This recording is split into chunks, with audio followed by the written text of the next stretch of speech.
Jangan lupa like, komen, dan subscribe. Kalian yang mau nraktir kopi Mimin Ganteng bisa melalui link di bawah ini ya. Hujan deras mengguyur kaki Gunung Yueqing. Di depan gerbang sekte hujan lembut, seorang pemuda kurus dengan pakaian tambal sulam terduduk lemas, tatapannya kosong, tubuhnya menggigil. Namanya Qi Yunhe. Hari ini adalah hari dia secara resmi dikeluarkan dari sekte. Setelah tes menunjukkan bahwa ia tidak memiliki spirit root bakat dasar dalam dunia kultivasi, Qi Yunhe, bahkan akar pun, menolakmu. Kamu hanya beban bagi sekte. Teriak salah satu murid yang baru saja menyelesaikan ujian spiritnya dengan hasil cemerlang. Cemoohan itu bukan yang pertama didengar Yun hari ini, tapi setiap kata terasa seperti duri baru yang menancap lebih dalam. Perutnya kosong, tubuhnya lemah, dan pikirannya mulai mempertanyakan arti kelahiran. Mengapa dia dilahirkan kalau dunia tak menghendakinya? Mengapa langit diam saja? Tapi tiba-tiba angin itu berhenti, bukan berkurang, tapi benar-benar berhenti. Seolah waktu tertahani. Di antara keheningan itu, sebuah suara asing berbisik langsung ke dalam kesadarannya. Buang dia keluar, jangan biarkan dia mencemari tempat ini lebih lama. Kalimat itu seperti palu terakhir yang menghancurkan harapan Yunhe. Ia bahkan tidak diberikan kesempatan tinggal sebagai pelayan. Di puncak aula ujian, Patriark Sekte berdiri dengan wajah masam. Malam itu, di bawah gubuk tua peninggalan penjaga hutan sekte yang sudah mati bertahun lalu, Yunhe berjongkok sendirian.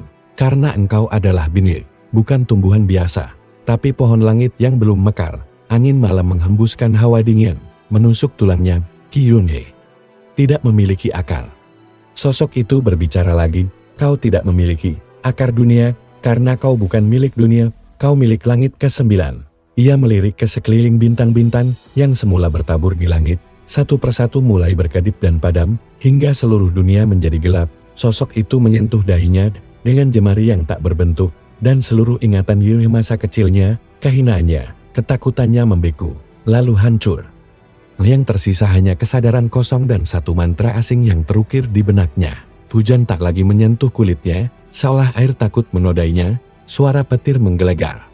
Tapi anehnya, petir itu berbentuk huruf yang hanya dia yang bisa baca. Warisan langit telah diberikan, telah menginjak jalan yang bahkan leluhur mereka tak berani bayangkan. Yunhe tersentak. Ia berdiri, tapi sekitarnya masih sunyi. Bukan sunyi biasa, melainkan sunyi seperti ruang hampa. Di tengah kehampaan itu, ia melihat lingkaran cahaya ungu membentuk jalur seperti spiral. Jutaan simbol langit kuno berputar mengelilinginya, menyatu dengan tubuhnya tanpa rasa sakit. Tiba-tiba tanah di bawahnya lenyap. Tubuhnya melayang ke atas dengan kecepatan tak tertakar. Aku sedang mati? Pikirnya. Tidak, ia sedang dibangkitkan. Sebuah bayangan besar muncul di hadapannya, bukan manusia, bukan roh, tapi bentuk tak bisa dijelaskan, seperti kesadaran yang mengambil wujud dari kekosongan. Qi Yunhe ingin bertanya, tapi lidahnya keluh. Mendadak tubuhnya terjatuh kembali ke dunia nyata, menabrak tanah keras, tapi saat dia bangun, luka-lukanya sembuh seketika. Di kejauhan, murid-murid sekte masih tertawa, tak menyadari bahwa bocah yang baru saja mereka buang. Qi Yunhe menatap langit malam. Untuk pertama kalinya, ia tidak meminta jawaban. Karena langit telah berbicara lebih dari cukup. Ia tersenyum tipis, dingin, tenang, dan tak bisa lagi dihina. Pagi menyingsing di kaki Gunung Yueqing. Kabut masih menggantung rendah. Tapi Qi Yunhe sudah berdiri di tepi tebing, menghadap lembah di mana matahari terbit menyinari sekte yang telah membuangnya. Wajahnya tenang, namun matanya menyimpan kedalaman yang bukan milik dunia ini. Dia mengepalkan tangannya, mengingat kembali mantra yang tiba-tiba muncul di benaknya semalam. Shen Lu Wu Hen. 3 kata, terdengar seperti sembarangan. Tapi begitu ia bisikan pelan, udara di sekitarnya bergetar, dan selembar daun kering di tanah berubah menjadi kepingan kristal lalu hancur pelan menghilang dari eksistensi. Itu manipulasi hukum realitas.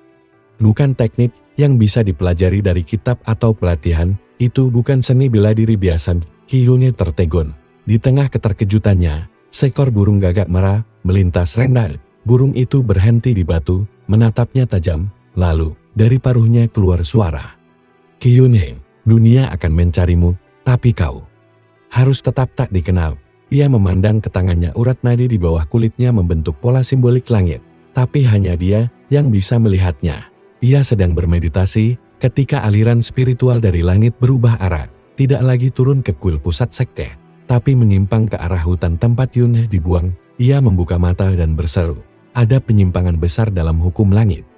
Ia sadar, sejak malam itu, ia berada di luar hukum persepsi makhluk fana. Burung itu meledak menjadi api sebelum jatuh ke tanah. Bukan karena serangan Jinlo, tapi karena waktu di sekitarnya berhenti sejenak. Yun tak sempat merespons ketika tubuhnya terasa hangat, seolah disinari matahari dari dalam. Salah satunya adalah Lu Jinlo, jenius muda yang sombong dan pernah menertawakan Yun paling keras. Ia hanya menatap kosong ke arah mereka, lalu menghilang seperti kabut tersapu angin. Ia menemukan seekor rubah spiritual berekor 3 dan menyerangnya dengan petir pedang guntur. Tapi setiap kali ia mencoba menyalurkan kekuatan, alam sekitarnya bereaksi terlalu kuat, bebatuan meleler, udara membentuk spirang, dan langit bergemuruh di dalam sekte hujan lembut. Seorang tetua bernama Liu Xing tiba-tiba merasa gelisah. Tapi saat ia mencoba menyelidiki lebih jauh, matanya berdarah, dan sebuah suara dalam batinnya berbisik, jangan intip tempat yang belum waktunya dibuka. Ribuan tangan keluar dari celah langit, mencoba meraihnya, memohon sesuatu, menangis, dan dari tengah keretakan itu, sebuah mata emas terbuka. Mata itu berkata, "Tuan kami, kau telah kembali." Sementara itu, di lembah luar, beberapa murid senior sekte sedang berburu binatang roh sebagai ujian tahap awal, tapi berbentuk seperti simbol yang terukir di nadinya. Namun sebelum serangannya mengenai tubuh rubah itu, tiba-tiba membeku, terhenti di udara, lalu jatuh. Murid-murid terkejut. Tak tahu siapa yang melakukannya. Di atas pohon, berdiri Qi Yunhe. Kembali ke gubuknya, Yunhe mencoba mengontrol mantra langit yang masih asing baginya. Ia tahu, ini bukan kekuatan yang bisa dia tunjukkan sembarangan. Malam harinya, ia bermimpi. Dalam mimpi itu, ia berdiri di atas langit yang retak. Tapi saat menatap langit, ia terdiam. Bulan malam itu tidak bulat. Qi Yunhe terbangun dengan keringat dingin. Ia tidak lagi bertanya, kenapa dirinya tidak memiliki spirit road. Kini ia bertanya, berapa banyak rahasia langit yang dikubur bersama kelahiranku. Beberapa hari berlalu sejak Qi Yunhe menerima warisan langit. Ia tak lagi menjadi remaja lemah tanpa tujuan, melainkan seorang pemuda yang menyimpan rahasia kekuatan yang belum sepenuhnya ia pahami, tapi dunia tetap menganggapnya buangan. Sekte Hujan Lembut sudah menghapus namanya dari catatan murid. Bahkan para pelayan tidak lagi mengenalnya. Namun Qi Yunhe tidak peduli. Ia menghabiskan hari-harinya mempelajari mantra langit yang terus bermunculan dalam pikirannya. Seorang gadis muda dengan pakaian ungu gelap, Mo Yuelin, putri tetua dari sekte awan gelap, yang tengah melakukan misi diplomasi ke sekte Hujan Lembut. Setiap kali ia bermeditasi, satu huruf emas muncul dalam kesadarannya, dan setiap huruf itu memiliki efek nyata terhadap dunia di sekelilingnya. Dengan angkuh ia berkata, "Kau masih hidup rupanya, kukira sudah mati karena kehinaan." Kadang membuat api muncul dari udara kosong. Kadang menghentikan suara untuk satu wilayah penuh. Tapi Mo Yuelin mengejar dan melempar batu kecil ke arahnya, mengolok-oloknya, tak punya akar, tak punya harga diri juga rupanya. Hari itu, ia duduk di atas batu besar di dalam hutan, memandangi matahari pagi. Tiba-tiba, bayangan seseorang muncul dari balik pohon. Mo Yuelin mengenali Yunhe sebagai bocah buangan yang dulu pernah dihina banyak sekte. Waktu berhenti hanya dalam radius 5 langkah dari Qi Yunhe. Mata Mo Yuelin melebar, "Apa ini?" Qi Yunhe hanya menatapnya singkat, lalu berbalik tanpa bicara. Suara genderang terdengar di kejauhan. Itu adalah pengumuman duel antar murid, sebuah tradisi antar sekte untuk menunjukkan kekuatan murid-murid muda mereka. Saat itu juga, angin berhenti bertiup. Dan pepohonan di sekeliling mereka membeku. Bajunya sederhana, matanya datar, tapi setiap langkahnya menggetarkan udara. Murid-murid lain merasakan tekanan aneh, bukan dari kekuatan spiritual, tapi dari sesuatu yang lebih dalam. Seperti gravitasi semesta yang merunduk padanya, ia hanya menurunkan tangannya perlahan, dan waktu pun mengalir kembali. Mo Yuelin jatuh terduduk dengan napas terengah, menyadari bahwa barusan ia berada di dalam domain yang tidak bisa dikendalikan oleh siapapun, bahkan oleh tetua puncak. "Jangan bilang kau benar-benar datang ke sini untuk melawan Qi Yunhe?" Tapi sebelum tangannya menyentuh Yunhe, waktu membalik 1 detik ke belakang, Yunhe menatap balik padanya, dingin, tapi tak ada kata-kata keluar. Tak lama setelah itu, awan hitam menyelimuti langit, lalu kembali ke posisi semula. ia menyerang lagi. Lalu kembali lagi, seolah waktu mengulang dirinya sendiri, ia panik, mulai berteriak, mencoba lari, tapi terjebak dalam loop. Ia tidak tahu apa yang ia lihat, tapi satu hal pasti, Kyone bukan lagi orang biasa. Tanpa diminta, salah satu murid dari sekte Hujan Lembut Hanshan, murid tingkat atas yang dulunya sering menginjak Kyone, mengusulkan agar duel diadakan melawan utusan dari sekte Elwan Gelap dan menunjuk Kyone sebagai perwakilan dari pihak luar. Semua tertawa. Mana mungkin dia masih tahu cara berdiri?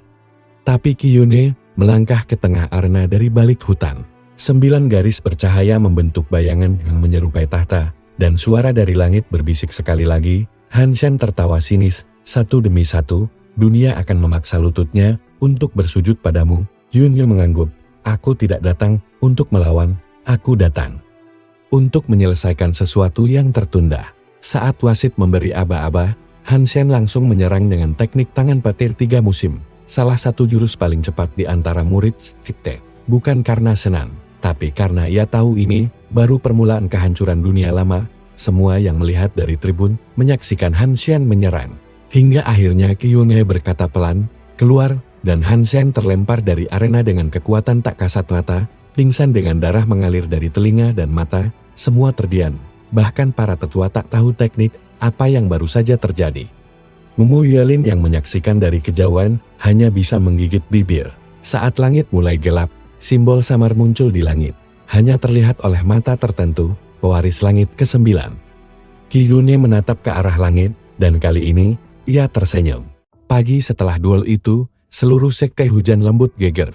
Nama Kyone yang semula telah dicoret dari catatan murid, kini kembali disebut-sebut oleh semua orang. Tapi kali ini bukan sebagai lelucon, melainkan sebagai ancaman yang tak bisa dijelaskan.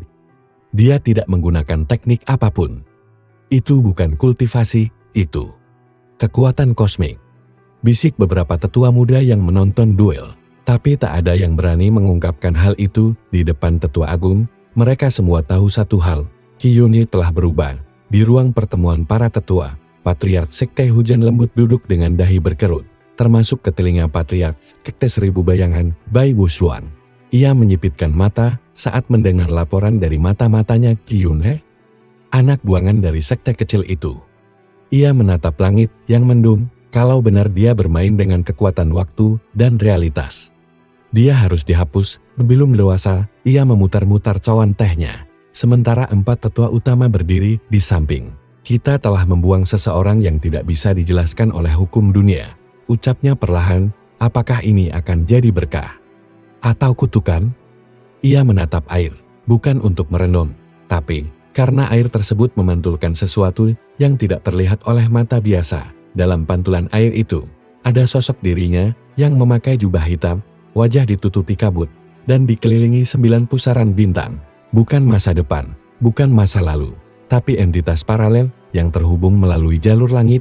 Udara di sekitar reruntuhan berubah menjadi bening, dan suara angin membawa lantunan kata-kata kuno yang hanya dia yang mengerti. Saat mencapai puncak, sebuah pilar raksasa dengan ukiran simbol-simbol kosmik berdiri diam, tapi saat ia menyentuhnya pilar itu terbuka. Di sisi lain, berita duel tersebut menyebar cepat ke 4 sekte besar wilayah timur. Tepat di atas pintu, satu simbol menyala, Tianji Langit Sunyi. Di sana, tersembunyi reruntuhan kuno disebut Puncak Bisu Langit. Keempat, yang bahkan para tetua takut mendekat karena energi diamnya yang mematikan. Sementara itu, Kyone tengah berdiri di danau kecil di belakang hutan terlarang. Jika kau ingin benar-benar menguasai warisan langit, kau harus membuka gerbang Tianji pertama. Hanya dirinya dan 9 pusaran langit yang mengelilingi satu tahta kosong. Yun tahu, itu adalah dirinya dari langit ke-9. Makhluk itu berteriak, waris langit ke-9.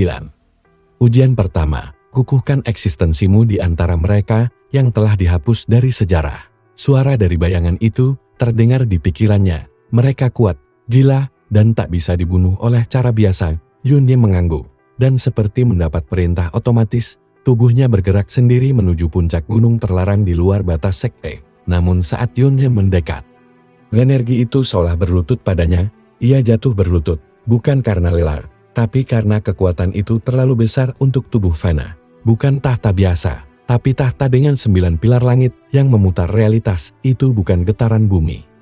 Itu suara langit membuka pintu. Dalam satu tarikan napas, 10 bayangan itu membeku. Dalam hembusan kedua, mereka lenyap. Ia menapaki anak tangga dari batu langit yang retak-retak. Di dalamnya, terdapat sebuah pintu berbentuk jam pasir terbalik, terbuat dari cahaya. Yunhe tidak ragu.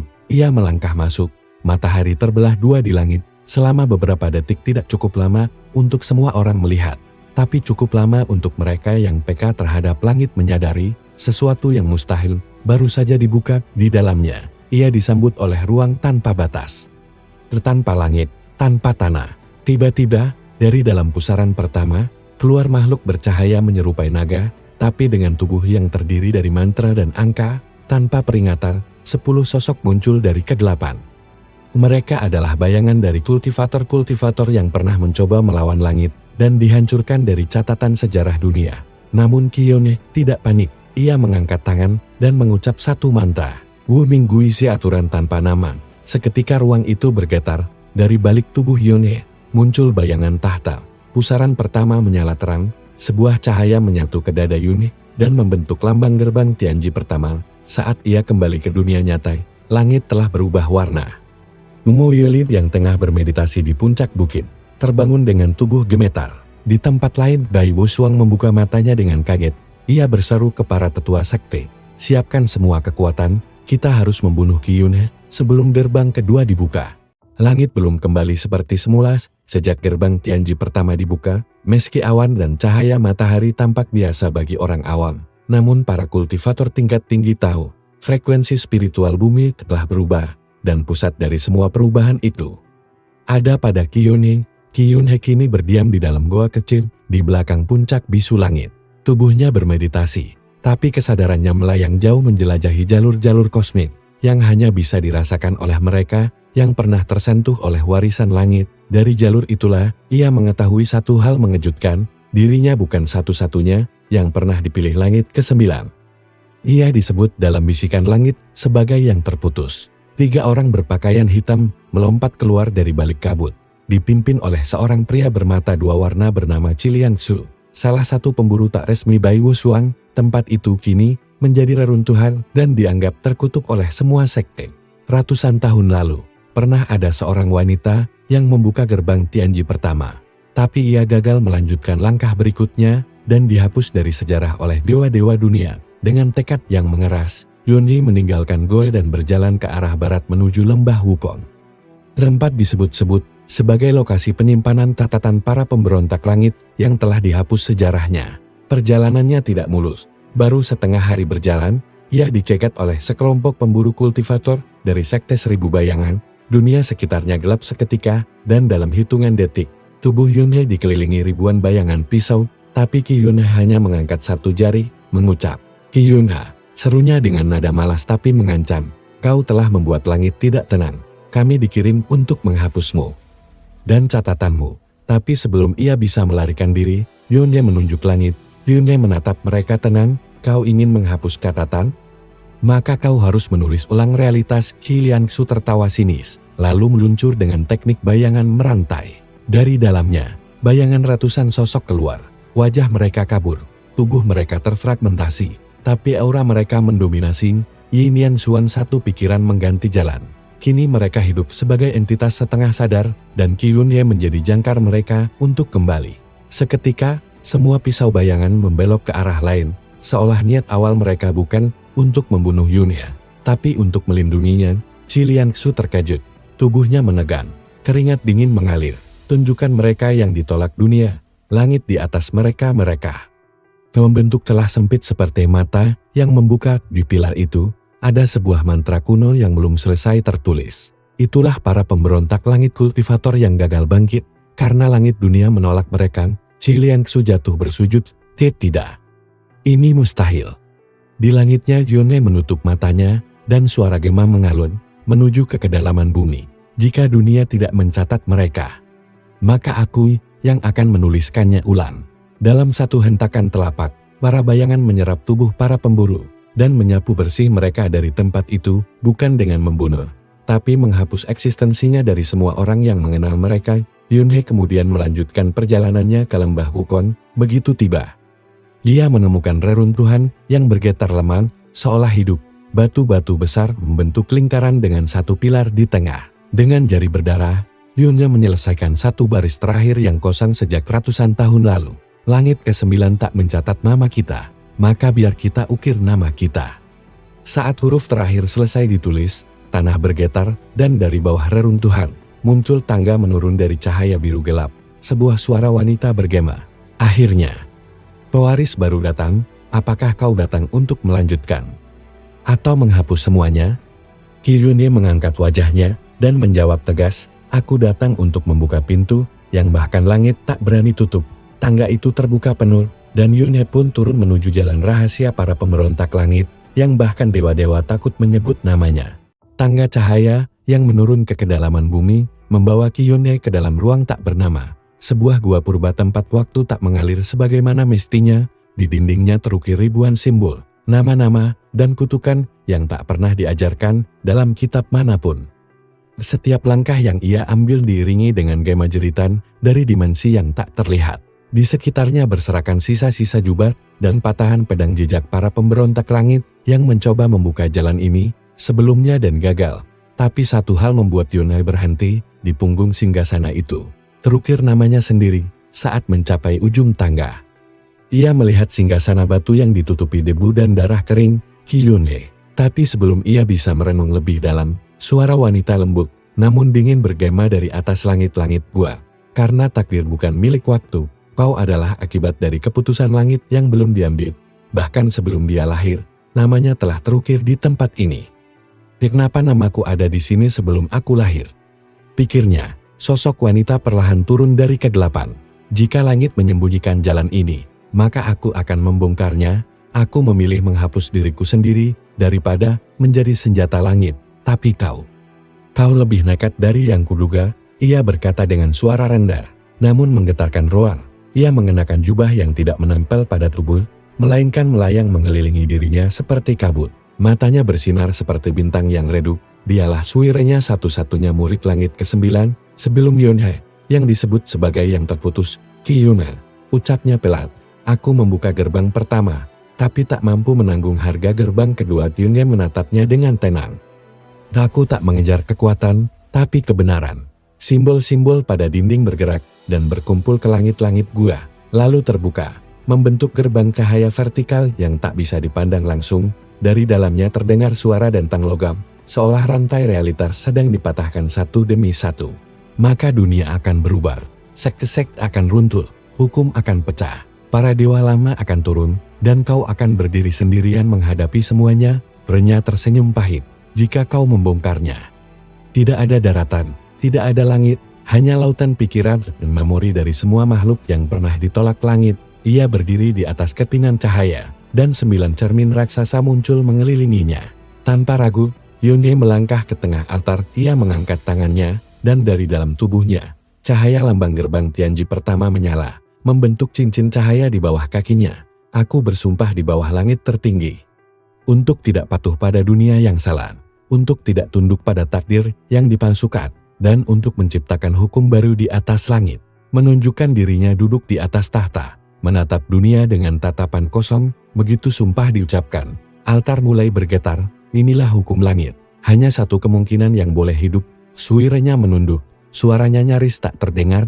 Gerbang Tianji kedua telah menjawab panggilanmu. Karena aku akan menciptakan satu lagi yang tidak pernah kalian tulis. Yunhye melangkah masuk. Seketika, ia berada di tengah samudra hitam yang tak punya dasar. Setiap cermin menunjukkan dunia paralel. Satu menunjukkan dirinya mati saat lahir. Saat ia kembali ke dunia nyata, tubuhnya berdarah. Tapi langit terbelah untuk kedua kalinya. Kali ini, semua tetua di 4 sekte besar merasakan tekanan yang membuat mereka tersungkur.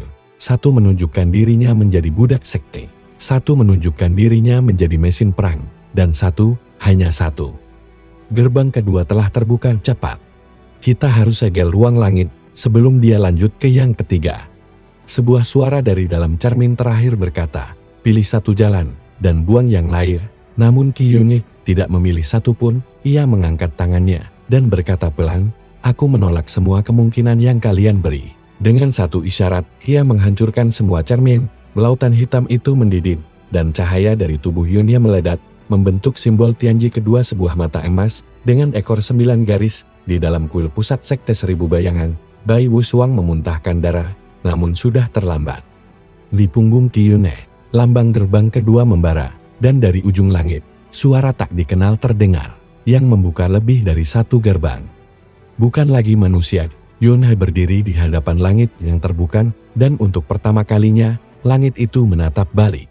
Langit yang terbuka tak menunjukkan cahaya, justru kegelapan purba merembes dari celahnya, bukan kegelapan biasa, tapi bayangan yang tak bisa dipahami oleh logika. Di seluruh negeri kultivasi, para tetua, sekte besar dan klan langit merasakan getaran dalam jiwa mereka. Seolah sejarah sedang menulis ulang dirinya. Dan mereka tidak lagi berada di bagian utama cerita. Bukan makhluk dunia ini. Ia membawa pola langit ke-9 yang sudah lama dilarang. Jika gerbang ketiga dibuka, semua sistem akan runtuh. Mantra, teknik, kontrak, semua jadi tidak relevan. Di Sekte Seribu Bayangan, Bai Wusuang berdiri di hadapan altar hitam yang telah lama tersegel. Ia membuka segel itu dengan darahnya sendiri dan memanggil roh leluhur sektenya, Bai Shenyi. Muncul dan tunjukkan jalan menghapus kutukan langit itu. Tubuhnya lemah, tapi aliran kekuatan baru mengalir tanpa ia kendalikan. Simbol Tianji kedua yang membara di punggungnya berdenyut tiap kali ia menarik napas, seolah bernapas bersama semesta. Dari dalam altar muncul siluet raksasa berjubah api bayangan Bai Shenyi, sang pendiri sekte. Berbicara dengan suara terdistorsi, Qi Yunhe. Sementara itu, di sebuah biara tua tersembunyi dalam kabut, Sheng Lianhua, tetua wanita dari kuil langit hilang, membuka kitab rahasia yang hanya boleh dibaca satu kali seumur hidup. Di dalamnya tercatat legenda langit ke-9 dan tanda kiamatnya. Kalau kau teruskan ini, kau tak akan jadi manusia lagi, katanya pelan. Rakyat biasa menganggapnya fenomena alam, tapi para kultivator tahu, langit sedang mengamati Qi Yunhe. Jika seorang manusia menolak 3 kemungkinan dan membakar 3 cermin waktu, maka langit akan kehilangan kendali atas dirinya sendiri. Ia berbisik lirih. Qi Yunhe sudah melewati 2. Apakah dia benar-benar ingin membuka yang ketiga? Di tangannya muncul gulungan cahaya yang terbentuk dari pikirannya sendiri, sutra tanpa akar. Sutra ini tak bisa ditulis dengan pena, tak bisa dibaca dengan mata biasa. Isinya adalah hukum yang belum ada dalam sistem kultivasi dunia. Di sisi lain, Qi Yunhe sendiri tengah berbaring di reruntuhan lembah Wukong. Malam itu, langit berubah. Bintang-bintang tidak lagi mengikuti lintasan biasa. Di langit, muncul pola 9 lingkaran yang berputar perlahan, membentuk simbol mata emas. Mereka adalah 6 penjaga gerbang ketiga, makhluk hibrida antara roh dan hukum. Eksistensi penjaga dari sistem langit yang asli.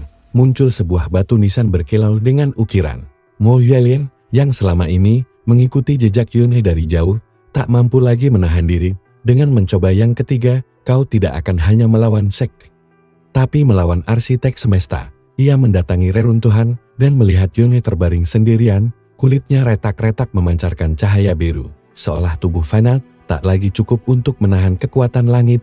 Qi Yunhe. Yunhe membuka matanya, senyumnya tipis, namun suara hatinya menggema kuat.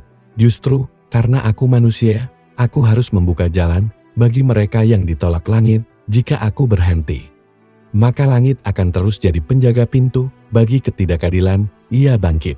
Di kejauhan, para tetua besar melihat langit mulai terbelah dari tengah, membentuk retakan ke atas, bukan ke bawah, arah yang belum pernah dicatat dalam kitab manapun. Langit ke-10, kekuatan tanpa akar, tanpa aliran Qi, tapi mampu melenturkan hukum realitas. Tapi saat itu, lambang Tianji kedua menyala dengan terang menyilaukan. Waktu di sekeliling Yunhe membeku, dan dari dalam tubuhnya, bayangan 9 tahta muncul, berlapis-lapis, dan satu suara bukan dari Yunhe, tapi dari tahta itu sendiri berkata. Yunhe menancapkan sutra itu ke tanah, dan seluruh wilayah lembah mulai beresonansi. Batu-batu terangkat, pepohonan menekuk, dan di tengah lembah, di sini akan lahir jalan baru, tanpa akar dan tanpa restu langit. Namun saat itu juga, 6 siluet muncul dari udara, mengelilinginya. Pemimpin mereka, yang bermata 3 dan berbicara dalam suara gema, berkata, Qi Yunhe, dengan membuka 2 gerbang, kau telah mengubah garis waktu. Yunhe menatap mereka dengan tenang, lalu menjawab, bukan aku yang melawan semesta. Rapi semesta yang terlalu takut untuk berubah. Mereka menyerang bersamaan. Ini bukan lagi tentang langit ke-9 ini, tentang langit yang kalian sembunyikan.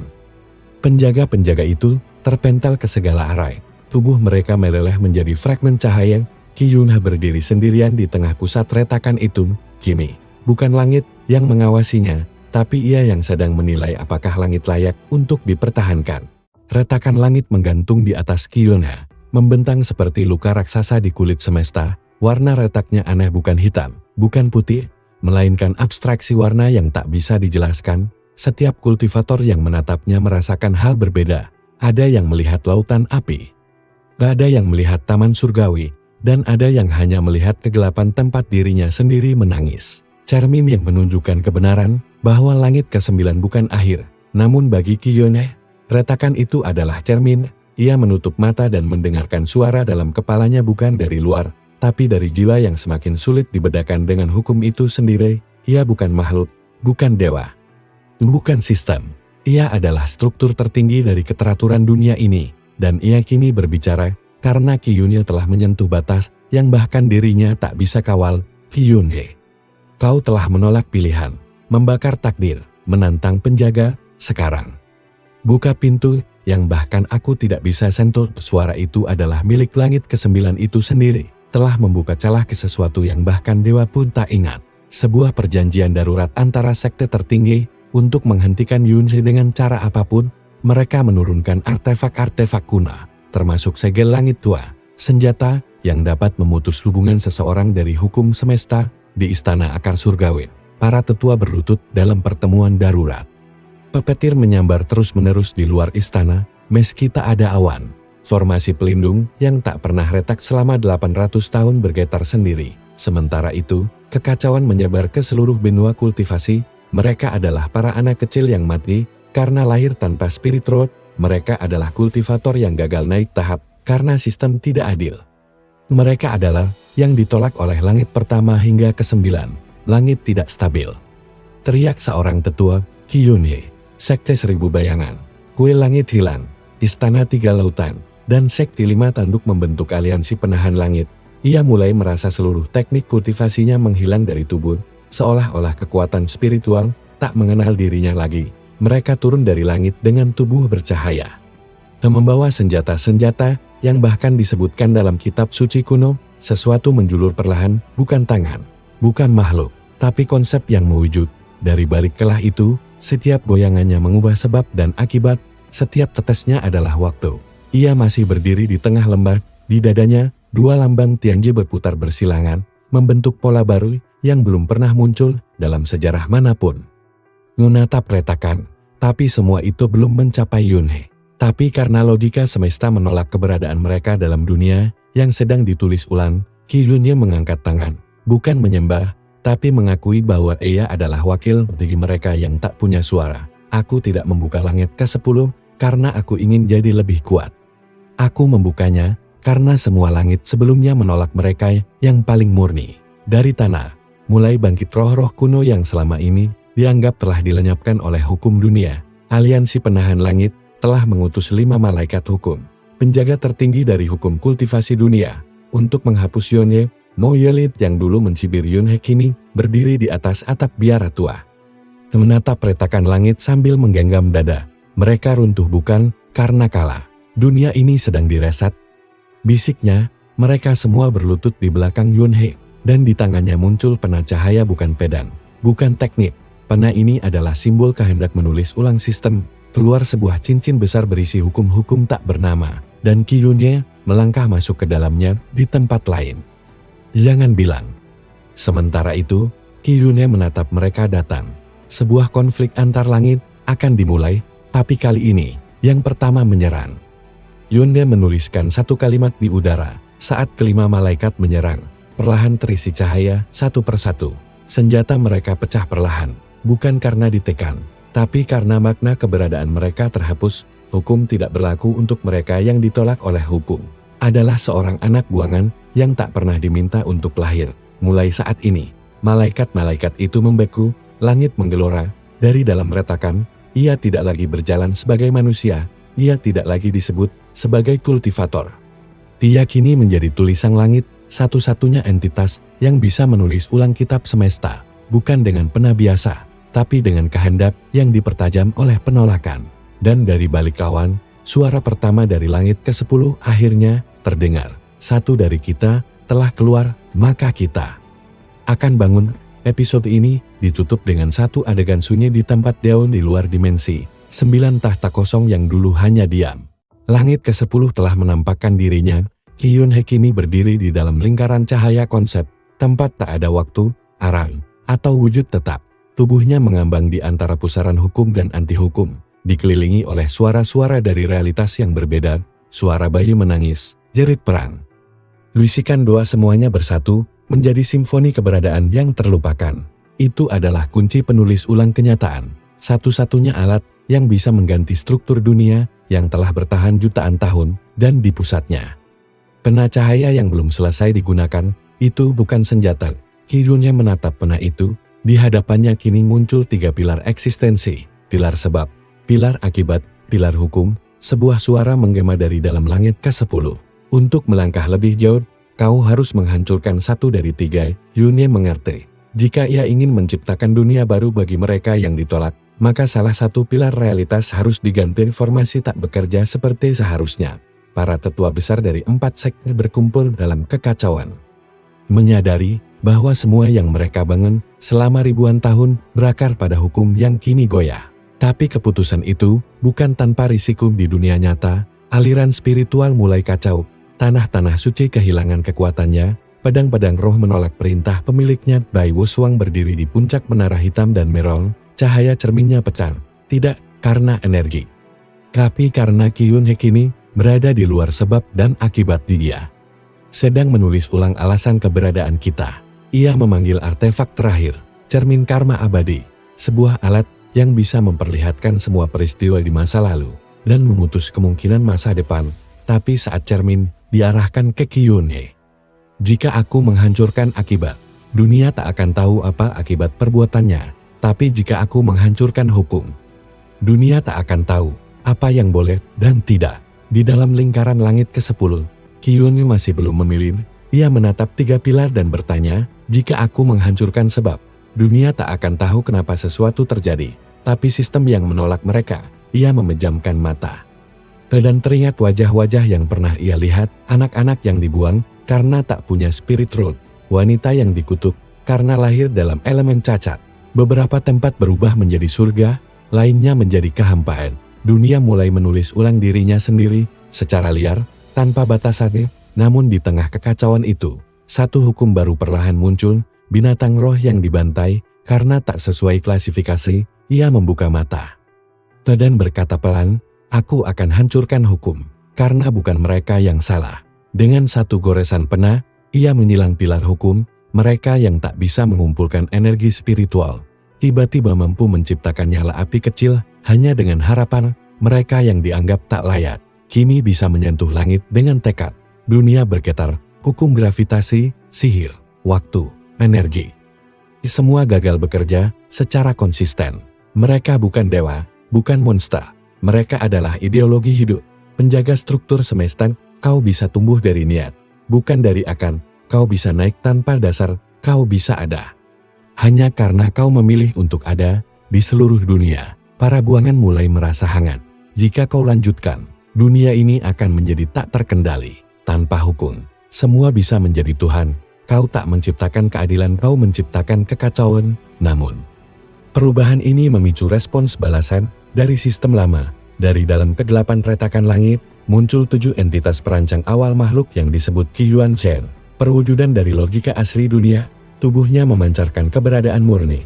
Seperti langit yang bisa berpikir, salah satunya berbicara, Ki-yun-hye. Yun-hye menatap mereka dan berkata, kalau begitu, datanglah. Biar kalian rasakan dunia yang kalian tolak sendiri. Ketujuh Ki-yuan-shen turun ke dunia dan menancapkan formasi pengembalian mutlak. Teknik yang mampu mengembalikan realitas ke sebelum satu peristiwa terjadi. Namun ketika formasi aktif, dunia menolak kembali. Dunia kini telah memiliki tulisannya sendiri dan menolak dihapus. Para Ki-yuan-shen terdiam. Salah satu dari mereka berkata pelan, ini tak mungkin. Dunia telah memilihnya. Dunia menolak kami? Kyone melayang di atas mereka, kini tak lagi memancarkan aura seperti kultivator. Ia berkata satu kalimat, aku tak menciptakan dunia baru.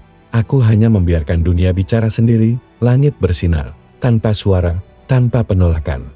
Dan untuk pertama kalinya sejak dunia ini diciptakan, hukum menolak dirinya sendiri. Memberi tempat bagi kemungkinan yang bahkan tak pernah dicatat dalam naskah langit. Seluruh benua kultivasi terdiam, tak ada ledakan, tak ada cahaya menyilaukan, bahkan angin pun berhenti bertiup. Yang tersisa hanyalah keheningan mutlak. Ketika dunia menyadari, hukum yang mengatur keberadaannya telah kehilangan kendali atas dirinya sendiri. Kyone berdiri di udara, tubuhnya bercahaya lembut, namun tidak panas, tidak menakutkan. Ia bagaikan pena tanpa tinta, tapi setiap gerakannya bisa mengubah jalur sungai, mengubah nasib bintang, dan menulis ulang siapa yang pantas disebut makhluk hidup. Di bawah sana, semua orang tetua, murid, pembunuh bayaran, bahkan binatang roh mendongak dan terdiam, bahkan yang membencinya. Lupa alasan kebencian mereka, karena Yoonhye kini bukan seseorang yang bisa dibenci. Ia adalah sesuatu yang menyalurkan suara dari dalam jiwa mereka sendiri, dan dunia mulai menulis ulang dirinya bersama dia. Di sekte hujan lembut, pelayan-pelayan yang dulu menginjak Yoonhye merasa nyeri di dada. Mereka bermimpi melihat Yoonhye berjalan dalam lorong gelap, memunguti serpian jiwa yang patah. Ketika terbangun, mereka menangis tanpa sebab. Di kuil langit hilang, kitab suci mulai menghapus tulisannya sendiri. Setiap halaman yang pernah berisi perintah dan larangan kini hanya menampilkan pertanyaan kosong. Apakah kau hidup karena diajarkan? Atau karena kau memilih? Mo Yelir kini telah tercerabut dari sektenya, berkelana sendirian. Ia menyadari bahwa seluruh kultivasinya hancur, tapi tubuhnya tetap bertahan. Ia tidak lagi memiliki teknik, tetapi kini bisa melayang hanya dengan keinginan untuk tidak jatuh. Dunia telah berubah, dan ia bisa merasakannya melalui Kyone. Sementara itu, di atas langit, 7 Kyuan Shin mulai retak. Mereka adalah fondasi realitas, tapi kini konsep keberadaan mereka dipertanyakan oleh hukum baru. Mereka menjerit bukan karena kesakitan, tapi karena tak diakui lagi oleh dunia yang mereka bangun sendiri. Salah satu dari mereka, si mata panjang waktu, bertanya pada Yoonhye, kalau tidak ada hukum, bagaimana kau membedakan benar dan salah? Kyone menjawab tanpa suara. Suaranya langsung terdengar di jiwa siapapun yang mendengar. Aku tak membedakan. Aku hanya memberi semua makhluk pilihan untuk menulis kisahnya sendiri. Dan dunia pun bergemuruh, bukan karena konflik, tapi karena lahirnya jalur ketiga jalan yang tidak berdasarkan akar spiritual maupun berdasarkan darah keturunan, tetapi murni berdasarkan tekad murni yang tidak ditentukan oleh siapapun kecuali dirinya sendiri. Sistem kultivasi runtuh, tapi bukan hancur, ia hanya terbuka. Di sekte 1000 bayangan, Bai Wushuang berdiri dengan mata kosong. Semua rencanaku, semua yang kutimbun, jadi tak berarti. Ia mencabut pedang roh miliknya, tapi pedang itu kini menjadi cermin, memantulkan wajahnya sendiri, menolak diperintah. Tak tahan, ia meneriakkan mantra penghapus langit terakhir naskah kembalinya sumber. Mantra ini dulu hanya legenda, tapi ia mengaktifkannya.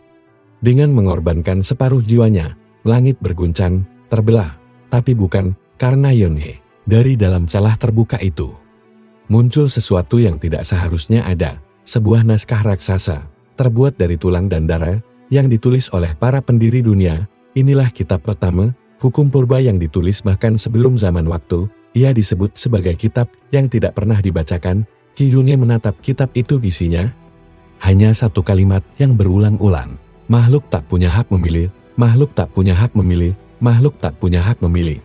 Tiba-tiba dunia menjadi gelap, semua roh, manusia, binatang, langit, laut terdiam, seolah dilumpuhkan oleh aturan yang paling pertama. Bahkan Yoonhye pun merasa tubuhnya ditarik kembali ke kerangkeng semesta tempat, semuanya disaring kembali menjadi kebodohan dan kepatuhan. Namun, dalam gelap itu, satu suara kecil muncul, suara anak kecil yang dulu dibuang, suara binatang roh yang pernah disembelih, suara seorang budak yang pernah diludahi. Aku ingin memilih, biar cuma sekali, dan suara itu membelah langit. Kyone tersenyum. Mengena cahaya di tangannya bersinar sangat terang, bukan menyinari dunia, tapi menyilaukan seluruh fondasi hukum purba. Ia menulis di udara satu kalimat baru. Makhluk hidup berhak memilih, meski hanya sekali, meski salah, meski tanpa hasil. Karena itulah ia hidup. Kitab purba menggelepar, tinta darahnya mulai mencair, kata-katanya memudar. Dunia menggigil seperti anak kecil yang baru terbangun dari mimpi buruk ribuan tahun, dan langit ketiga terbuka, tidak seperti gerbang sebelumnya. Kali ini, tidak ada penjaga, tidak ada ujian, tidak ada tantangan. Karena dunia telah menerima jalan yang tidak pernah diajarkan, Kyone tidak berkata apa-apa nih. Ia hanya melangkah masuk, dan untuk pertama kalinya dalam sejarah dunia, seseorang berjalan ke langit. Bukan karena ditakdirkan, tapi karena ia sendiri yang memilih jalannya. Langit ketiga telah terbuka, tapi bukan seperti gerbang sebelumnya penuh rintangan, ujian, penjaga. Tidak kali ini. Ia menyambut. Kyone melangkah masuk, dan mendapati dirinya berdiri di sebuah hamparan putih tak berujung. Bukan salju, bukan awan, tapi eksistensi murni tanpa bentuk. Tidak ada tanah, tidak ada langit, tidak ada arah. Di tempat ini, bahkan waktu tidak bisa bergerak. Kecuali seseorang memutuskan ia harus. Inilah tanah tanpa takdir, tempat semua hal dimulai, dan seharusnya tak ada yang pernah kembali ke sini. Namun Yunhe tidak datang untuk kembali. Ia datang untuk menulis ulang. Pena cahaya di tangannya bergetar, seolah tak siap digunakan di tempat ini. Tapi Yunhe sudah melangkah terlalu jauh untuk ragu. Ia mengangkatnya dan menulis di udara, beri nama pada tanah ini. Begitu kata-kata itu selesai ditulis, sebuah gelombang menyebar. Tanah terbentuk di bawah kakinya, satu jengkal demi satu jengkal. Langit menggantung perlahan, gunung naik dari kedalaman eksistensi, sungai mengalir dari kehampaan. Kyone sedang menciptakan dunia baru, bukan sebagai dewa, tapi sebagai manusia yang pernah ditolak. Tapi dunia lama tidak diam. Di bawah, di dunia nyata, ketujuh Kyuanshin tersisa bergerak dalam panik. Dunia lama mereka melemah. Setiap detik, hukum-hukum dasar mulai pecah. Sebab dan akibat menjadi kabur, teknik-teknik warisan menjadi kosong. Bahkan waktu mulai berulang di beberapa tempat. Anak-anak dilahirkan 2 kali. Ingatan tertukar antar generasi. Bai Wusuan, yang telah mengorbankan jiwanya, berubah menjadi setengah bayangan. Ia menyusup ke langit ketiga, melalui retakan samar, mencoba membunuh Yun sebelum segalanya terlambat. Namun saat ia tiba, ia tidak menemukan dewa, ia menemukan Yune, duduk di atas tanah yang baru terbentuk, menulis nama-nama, bukan mantra, bukan teknik, tapi nama-nama orang-orang yang pernah dihapus sejarah.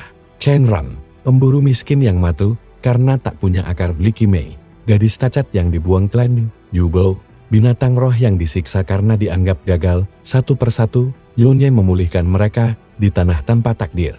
Nama adalah wujud, dan dengan menyebut mereka, Yunhe membawa mereka kembali bukan sebagai hantu, tapi sebagai bagian dari dunia yang sedang ia bentuk. Bai Wusuang gemetar. Kau menciptakan tempat untuk yang seharusnya tidak ada. Itu penghinaan terhadap siklus. Kyune menatapnya, bukan dengan kemarahan, tapi dengan iba. Justru karena mereka tidak pernah diberi tempat, dunia ini menjadi tidak seimbang. Aku hanya memberi mereka kesempatan, bukan kemenangan. Hanya hak untuk mencoba. Bai Wusuang berteriak, mengayunkan teknik terakhirnya. Bayangan 1 juta jiwa tersesat, roh-roh haus darah muncul dari balik dimensi. Semuanya jiwa-jiwa kultivator yang dulu mengorbankan apapun demi kekuatan dan kini tak punya tempat. Namun ketika roh-roh itu melihat Kyone, mereka berhenti dan satu persatu mereka menangis, bukan karena sedih, tapi karena mereka diingat. Kyone menatap mereka, lalu berkata, kalian juga akan kutulis, tapi bukan sebagai hantu, tapi sebagai makhluk hidup baru. Ia menulis lagi, di atas tanah, dengan darahnya. Bahkan kegelapan pernah memiliki nama. Dunia mulai bersinar, bukan oleh cahaya, tapi oleh makna. Sementara itu, retakan antara langit lama dan langit ketiga mulai terbuka lebar. Dunia lama panik. Sekte-sekte mulai menyerang satu sama lain demi menyegel celah, namun tak berhasil. Dunia lama tidak bisa menerima dunia baru bukan karena kekuatannya lebih lemah, tetapi karena ia tidak tahu bagaimana hidup tanpa takdir. Para roh lama berseru, dunia ini akan hancur tanpa hukum. Tapi Mo Yuelin, yang selama ini mencari Yunhe, muncul dari balik awan. Ia telah berubah, bukan lagi kultivator, tapi manusia yang menolak jadi alat. Ia menatap para roh itu dan berkata, kalau dunia ini hancur tanpa hukum, maka biar kami bangun ulang. Dengan hati, dan dari balik langit ketiga, untuk pertama kalinya. Tanah baru terhubung dengan dunia lama. Orang-orang mulai bermimpi tentang tempat yang belum pernah mereka datangi. Anak-anak menggambar gunung yang belum pernah ada. Kakek tua tiba-tiba ingat istri mereka yang seharusnya tidak lahir. Karena dunia baru Yonin mulai menyusup ke realitas, Qi Yunhe berdiri di atas tanah tanpa takdir. Melihat jembatan cahaya yang menghubungkan dua dunia, ia tahu ini bukan akhir, karena setelah langit ketiga, masih ada 6 langit lagi, dan suara lembut terdengar dari atas. Jika kau ingin melanjutkan, kau harus kehilangan semua yang membuatmu manusia. Tapi Yunhe hanya tersenyum tipis dan menjawab, kalau menjadi manusia berarti terus tertolak, maka aku akan tetap jadi manusia, dan tolak balik semua langit. Tanah tanpa takdir kini telah terhubung dengan dunia lama lewat jembatan cahaya bukan buatan teknik formasi, melainkan terbentuk dari hasrat kolektif mereka yang pernah dilupakan, dari harapan kecil, dan dari kemauan yang tak pernah diberi tempat. Qi Yunhe berdiri di ujung jembatan itu, memandang dua sisi dunia. Di belakangnya, dunia baru yang belum selesai ditulis, penuh dengan kemungkinan dan makna. Di depannya, dunia lama yang mulai goyah, tempat sekte-sekte besar saling menjatuhkan demi mempertahankan hukum yang semakin usang. Di tengah-tengah kekacauan itu, para buangan pertama mulai bangkit. Mereka adalah para kultivator yang dahulu gagal karena tidak sesuai standar, yang memiliki spirit root tidak lengkap, yang memiliki tubuh kotor menurut kitab kuno, yang sempat meninggal sebelum bisa membentuk, dan kini dunia mulai merespon mereka, bukan menolak, tapi mencoba memahami. Contohnya, seorang kakek tua di desa Qingluo dahulu mati dalam kultivasi tahap awal karena tubuh lemah. Hari ini, ia bangun, dan tubuhnya mengeluarkan sinar putih lembut. Ia tidak memiliki teknik, tapi setiap kata yang ia ucapkan bisa menyembuhkan luka. Di sisi lain, anak kecil bernama Meng Xiaoxiu yang sebelumnya tak bisa mengumpulkan ki karena cacat tulang, tiba-tiba bisa berbicara dengan elemen langsung, bukan karena latihan, melainkan karena ia selalu berbicara lembut pada bunga dan hujan. Mereka bukan kultivator dalam arti lama, tapi mereka menyesuaikan bentuk kekuatan sesuai diri mereka, bukan memaksakan diri sesuai bentuk dunia. Fenomena ini menimbulkan gejolak. Para tetua besar menganggap ini ancaman bagi kemurnian kultivasi, maka aliansi penahan langit mengirimkan pasukan elit menuju jembatan cahaya, berniat memutus hubungan antara dua dunia sebelum menyebar tak terkendali. Dipimpin oleh Song Baishan, tetua keempat dari sekte lima tanduk, mereka membawa formasi pemutus kehendak, alat terlarang yang bisa menghancurkan struktur magma di satu wilayah. Namun, saat mereka tiba di jembatan, Qi Yunhe telah menunggu. Ia tak bicara banyak, ia hanya menggambar satu simbol di udara, bukan mantra, tapi karakter kuno yang sudah dilupakan. Ji artinya, getar jiwa pertama. Begitu karakter itu selesai ditulis, seluruh anggota pasukan musuh tiba-tiba berhenti. Mereka tidak bisa menyerang, bahkan pedang mereka menolak diangkat, karena jiwa mereka bergetar oleh sesuatu yang lebih kuat dari kekuatan, ingatan akan alasan mereka memulai kultivasi. Sebagian mulai menangis, sebagian membuang pedangnya, sebagian melarikan diri, bukan karena takut, tapi karena mereka sadar mereka telah hidup terlalu lama di bawah aturan yang tidak mereka pilih. Song Baishan meraung dan mengaktifkan formasi pemutus kehendak. Tanah bergetar, langit meredup, tapi sebelum formasi selesai terbentuk, seseorang melompat dari jembatan dan menancapkan bendera putih. Itu adalah Mo Yuelin. Ia kini bukan lagi tokoh sekte, bukan juga sekadar pengikut Yunhe. Ia telah menjadi juru bicara mereka yang tak pernah dianggap. Ia berkata keras, jika kalian tak bisa menerima dunia baru, biarlah kami yang tinggal di sana. Kalian pertahankan dunia lama kalian, tetapi jangan ganggu kami yang memilih untuk menulis sendiri. Qi Yunhe menatap Yuelin. Ia tersenyum, bukan senyum pemenang, tapi senyum elegan, karena untuk pertama kalinya, seseorang selain dirinya berani membela dunia yang belum sempurna. Namun langit lama tidak tinggal diam. Dari jauh, muncul kereta cahaya emas, ditarik oleh 8 naga hukum. Di atasnya duduk figur tertutup tudung batu, mengenakan jubah dari teks suci yang selalu berubah hurufnya. Dia dikenal sebagai pendeta langit asli, eksistensi pertama yang diakui oleh langit pertama sebagai penjaga takdir. Pendeta itu turun dan berbicara, tapi bukan dengan suara. Langit itu sendiri yang berbicara melalui dirinya. Qi Yunhe, kau telah melewati 3 langit dan menulis ulang hukum dasar, tapi langkahmu berikutnya akan memaksa kami menghapus seluruh dunia lama. apakah itu yang kau inginkan? Kyone tidak menjawab langsung, ia menunjuk jembatan dan berkata, lihat mereka bukan dewa, mereka bukan pahlawan, mereka hanya ingin kesempatan, tapi kalian selalu tanya, siapa yang layak? Padahal pertanyaannya bukan itu, pertanyaannya, kenapa kalian merasa berhak menentukan siapa yang layak? Langit bergemuruh, tidak marah. Tapi terdiam pendeta itu mengangkat tangannya, dan semua cahaya berhenti. Ia berkata, kalau begitu, bersiaplah, karena langit keempat akan datang membawa ujian, dan itu bukan tentang kekuatan, bukan tentang kehendak, melainkan tentang keberanian, membiarkan dunia berjalan tanpa kalian. Kyone mengangguk, jembatan tetap terbuka, langit tetap diam, dan pada malam itu dunia lama dan dunia baru bernafas bersama untuk pertama kalinya. Tapi di balik cakrawala, langit keempat mulai menyusun pertanyaan yang bahkan pena tak bisa jawab. Langit keempat terbuka, tanpa cahaya, tanpa suara, tanpa bentuk. Ia tidak datang sebagai gerbang, tidak pula sebagai ujian seperti sebelumnya. Ia turun perlahan. Sebagai pertanyaan, bukan pertanyaan yang bisa dijawab dengan benar atau salah, tapi pertanyaan yang jika dijawab, akan mengubah makna seluruh perjalanan hidup seseorang. Seluruh dunia membeku sesaat saat pertanyaan langit turun. Jika kamu diberi pilihan untuk kembali, tanpa penderitaan, tanpa penolakan, akankah kamu tetap memilih jalanmu yang sekarang? Pertanyaan itu bukan ditujukan pada Kyone saja, tapi pada semua makhluk hidup di tiga langit pertama, dari tetua tertinggi hingga bocah di desa. Semua mendengar pertanyaan itu di dalam hati, dan jawaban mereka akan menentukan apakah dunia baru bisa bertahan. Di dunia lama, para tetua terdiam, beberapa mulai ragu, beberapa mencoba memutarbalikkan tafsir.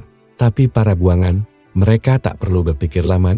Di desa Wansui, seorang nenek yang kehilangan anak, karena sakte tak mau mengobatinya hanya berkata, aku tak ingin kembali, karena kini aku tak sendirian.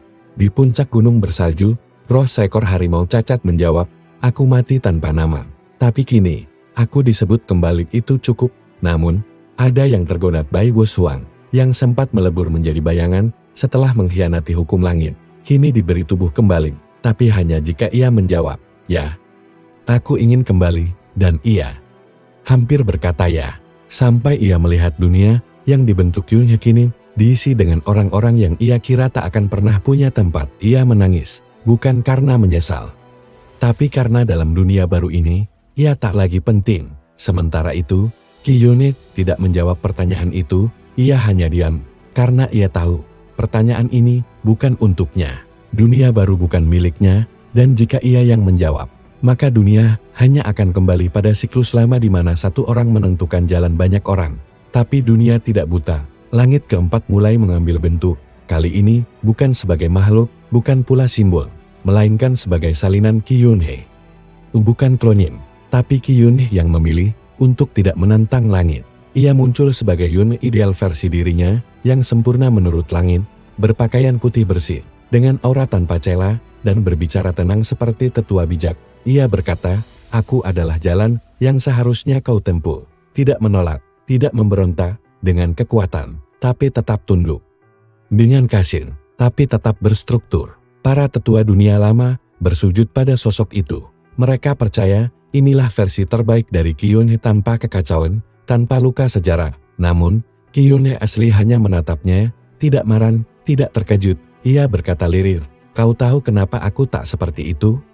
Karena dunia tidak pernah sempurna. Kalau aku lahir sempurna, maka aku tak akan pernah mengerti mereka yang dibuang. Kyone ideal tersenyum, dan justru karena itu, aku lebih pantas menjadi pelindung langit. Mereka berdua mengangkat pena. Dua Kyone menulis dunia masing-masing, yang satu, dunia tertib, indah, rapi, tapi tak ada celah bagi kegagalan. Yang satunya, dunia kacau, penuh kesalahan, tapi memberi ruang bagi siapapun untuk mencoba.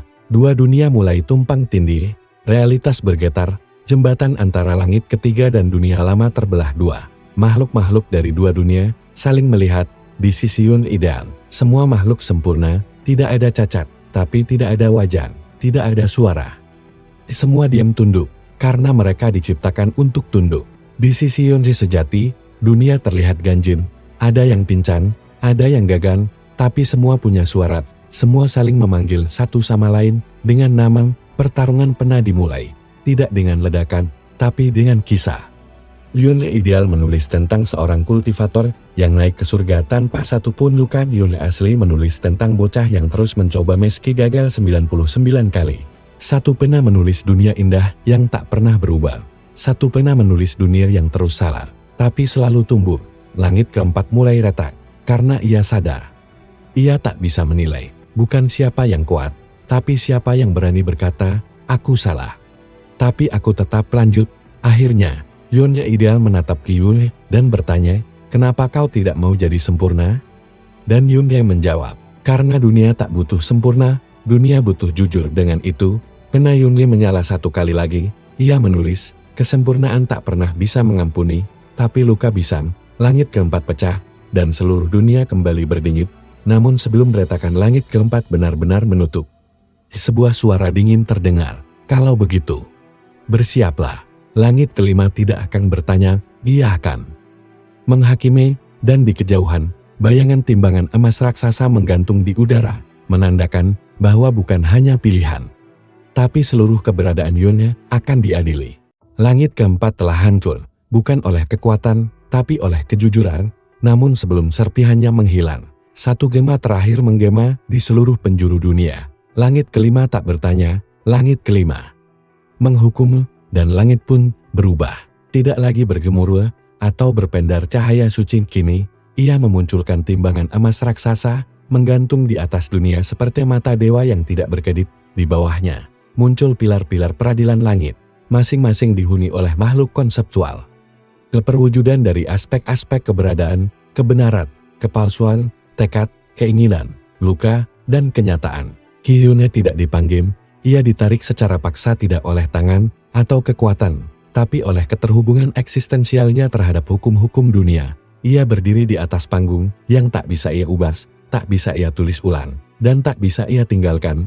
Untuk pertama kalinya, kena cahaya Yunle matin, sebuah suara tanpa asal berkata keras, Yunle, kau telah mencampuri sistem, membatalkan hukum, mengembalikan yang seharusnya tidak ada, membentuk jembatan tanpa izin, menolak kesempurnaan, menulis ulang kisah dan menyatakan bahwa dunia tak butuh penentu. Hari ini, kami tidak menilaimu atas benar atau salah, tapi atas satu hal, apakah kau layak untuk tetap ada? Semua dunia membeku, detik tidak berjalan, napas tidak berhembus. Di sisi jauh, dunia baru mulai gelisah. Orang-orang yang baru saja menemukan harapan merasa ketakutan. Jika Yunle dihukum lenyap, maka semua yang dia ciptakan akan terhapus bersama maknanya di dunia lama. Sebagian besar ketua sakti besar bersorak bukan karena keadilan, tapi karena rasa aman mereka kembali. Tapi yang tak mereka tahu, langit kelima tidak berpihak pada yang lama atau yang baru. Ia hanya menimbang, dan proses penimbangan pun dimulai. Dari udara, muncul fragmen-fragmen sejarah Yunle. Namun tidak seperti yang orang ingat, ia tidak diperlihatkan sebagai pahlawan atau penyelamat, tapi sebagai anak yang gagal, yang menangis dalam diam, yang mencoba bunuh diri, yang dimaki karena tidak bisa kultivasi. Lalu muncul fragmen-fragmen saat ia menolak membunuh musuh lemah, saat ia membiarkan anak-anak cacat kabur dari sekte yang ingin mengorbankan mereka, saat ia lebih memilih kehilangan kekuatan daripada mengikuti sistem. Langit bertanya, jika dia tidak kuat seperti sekarang, akankah ia masih dianggap benar? Jika ia tidak menulis dunia baru, akankah ia diingat? Apakah eksistensinya dibangun dari kekacauan atau dari kebenaran tersembunyi? Tak ada jawaban. Lalu muncullah saksi-saksi, bukan para dewa, tapi jiwa-jiwa yang pernah disentuh Yunle. Pertama, seorang anak kecil tanpa kaki muncul. Ia menulis ulang, aku, sekarang aku bisa berjalan dalam mimpi. Lalu, seekor harimau roh berkata, ia tidak menyembuhkan lukaku, tapi ia tidak membunuhku, itu cukup. Mo Yuelin melangkah ke tengah dan berlutut, aku bukan pengikutnya. Aku hanya orang yang melihat bahwa seseorang pernah melawan. Bukan karena dia kuat, tapi karena dia satu-satunya yang tidak bisa diam. Namun, timbangan masih tak kondom. Langit kelima tetap sunyi. Tiba-tiba, muncullah satu sosok terakhir. Yunle versi muda, yang lemah, pemalu, tidak mengerti dunia. Ia menatap versi dewasanya dan berkata, aku tidak tahu kenapa kau berubah, tapi jika aku di masa lalu bisa bicara, Aku akan minta satu hal, jangan lupakan Akot, dan Ki Yune dewasa pun, akhirnya menangis, tangisan yang tidak meledak, tapi air mata pertama sejak langit pertama dibuka. Ia berkata pelan, aku tak pernah ingin menantang langit, aku hanya ingin tidak menjadi diam seperti dulu. Langit akhirnya bergerak, timbangan mulai kondon, bukan ke benar atau salah, tapi ke makna. Karena meski dunia Yune belum sempurna, ia memberi ruang untuk rasa sakit. Karena meski ia menolak hukum, ia tidak pernah menolak makhluk hidup. Dan meski ia bukan dewa, ia mendengar mereka yang tak punya suara. Langit kelima akhirnya menyatakan, dia tidak layak menjadi hukum, tapi dia layak untuk tetap ada. Pena cahaya menyala kembali. Jembatan antara dunia lama dan dunia baru menyala dengan warna baru, warna luka yang sembuh. Bukan karena dilupakan, tapi karena diterima, namun di kejauhan. Langit keenam mulai bangkit. Bukan dengan suara, bukan dengan pertanyaan, bukan dengan hukuman, tapi dengan mimpi-mimpi para dewa yang terlupakan. Yang tidak suka dunia ini, mulai berbicara sendiri. Dan satu pesan dari langit terdalam terdengar, kau telah selamat dari pertanyaan, dari penghakiman. Tapi di langit keenam, Yune, kau akan diuji oleh cinta. Langit keenam bukan datang sebagai cahaya atau pertanyaan, ia muncul sebagai rasa mengalir ke dalam jiwa semua makhluk, membungkus pikiran mereka dengan kehangatan semu. Tidak ada ledakan, tidak ada perintah, tapi bagi yang tersentuh, tak satu pun bisa berpaling. Karena kali ini, musuh Ki Yune bukan kebencian, bukan hukum, bukan kematian, melainkan cinta itu sendiri. Cinta yang ingin memiliki, cinta yang ingin mengurung, cinta yang berkata, kau tak perlu berjuang lagi, biar aku saja yang lindungin. Dan cinta itu turun dalam wujud 7 sosok wanita. Mereka bukan dewi, bukan juga manusia, mereka adalah perwujudan dari cinta yang pernah Yune tolak, sadari, atau korbankan, dan kini kembali sebagai ujian terakhir. 1. Hihuilan representasi cinta masa kecil yang ditinggalkan. 2. Shinryu cinta yang Yune selamatkan, tapi tolak balasannya. 3. Guo Suangin cinta yang pernah mengkhianati Yune demi sekti. 4. Lin Qingran cinta diam yang hanya bisa melihat dari jauh. 5. Blue Zimei cinta obsesif dari seseorang yang melihat Yune sebagai penyelamat. 6. Rong Ningshui cinta dalam mimpi, tak pernah nyata tapi membekas. 7. Shan Wanyu cinta dari masa depan yang belum terjadi, namun menyebut Yune sebagai suaminya. Ketujuh wanita itu muncul di hadapan Yune, di cermin perasaan tanpa waktu, tempat semua emosi tak bisa dibohongi, satu persatu. Mereka bicara, Yi Huilan menatap Yune dengan mata berkaca. Saat kita kecil, kau berkata akan selamanya bersama, tapi kau menghilang, sekarang aku kembali. Biarkan aku bersamamu, dan berhenti bertarung. Shen Yue menggenggam tangannya, aku telah mencintaimu bukan karena siapa kau sekarang, tapi siapa kau dulu. Kau tak perlu lagi melawan langit, aku bisa buatmu lupa semua luka. Guo Suangin bersujud, aku mengkhianatimu, tapi dunia baru milikmu telah membuatku mengerti arti kehilangan. Hukum lama tak izinkan aku kembali padamu, tapi dunia barumu. Bisa Ki Yune terdiam, ia tahu, ini bukan sekadar rayuan, ini adalah kebenaran yang menyesakkan. Karena semua cinta itu nyata, dan semua ingin satu hal, berhenti, pulang, biarkan kami menyembuhkanmu. Lin Qingran, yang selama ini hanya mengikuti Yune dari jauh, kini berkata, kau tak akan pernah berhenti, jika tidak ditarik turun, tapi jika kau terus naik, tak akan ada satupun yang bisa ikut bersamamu. Lu Ximi memeluknya erat. Aku tak peduli siapa dirimu, aku akan bunuh seluruh dunia lama jika itu artinya kau tetap jadi milikku. Jangan pergi, jangan jadi langit, jadilah milik seseorang. Rong Ningshu, yang hanya ada di mimpi Yune, berkata sambil menangis, aku bahkan tidak nyata, tapi aku merasakanmu. Apakah aku boleh ada? Jika aku mencintaimu cukup dalam? Dan terakhir, Shan Wanyu berdiri di ujung perasaan waktu. Ia tak menangis, ia hanya menatap dan berkata, aku belum ada. Tapi jika kau lanjut ke langit ketujuh, kau tidak akan pernah sampai padaku. Dunia masa depan membutuhkanmu sebagai suami, sebagai ayah, sebagai manusia. Tapi dunia ini membutuhkanmu sebagai simbol.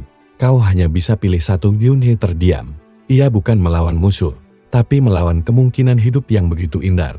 Ia memejamkan mata, dan untuk pertama kalinya, dia goyah. Bayangan masa depan hidup damai, bersama seseorang yang mencintainya bukan karena kekuatannya, Tapi karena kekurangannya terasa jauh lebih berat daripada perang atau kematian. Langit ke-6 bergetar pelan, timbangannya bukan soal kekuatan, tapi soal ketahanan untuk tidak dimiliki. Akhirnya Yunhei berkata, suaranya lirih, kalau aku terima cinta kalian, maka dunia ini akan kehilangan jalur yang belum selesai kutulis. Kalau aku tinggal bersama kalian, maka takkan ada dunia bagi mereka yang tidak punya siapa-siapa. Ia tersenyum pahit, tulus. Jangan cintai aku sebagai pemilik, cintailah aku sebagai kemungkinan yang tak dimiliki siapapun. Dan pena cahaya di tangannya menulis satu kalimat terakhir di cermin perasaan, aku tidak menolak cinta. Aku hanya menolaknya jadi alasan untuk berhenti. Ketujuh sosok wanita perlahan menghilang. Tapi bukan menghilang karena kalah. Mereka berubah menjadi cahaya dan masuk ke dunia baru. Menjadi aspek cinta yang kini bukan mengikat, tapi mendukung. Langit ke-6 runtuh tanpa suara, tanpa dendam, hanya dengan harapan. Dan dunia baru kini berdiri utuh. Terhubung ke dunia lama, namun tak menggantinya. Bukan dunia sempurna, tapi dunia yang siap memberi tempat untuk semua yang ingin mencoba. Qi Yunhei berdiri di antara langit dan bumi. Ia bukan dewa, ia bukan simbol, ia bukan pahlawan, ia adalah manusia yang menolak ditentukan. Dan saat langit ke-7 bersiap terbuka, suara lembut terdengar. Kau telah selesai menulis kisahmu, Yunhei. Sekarang biarkan dunia yang membacanya.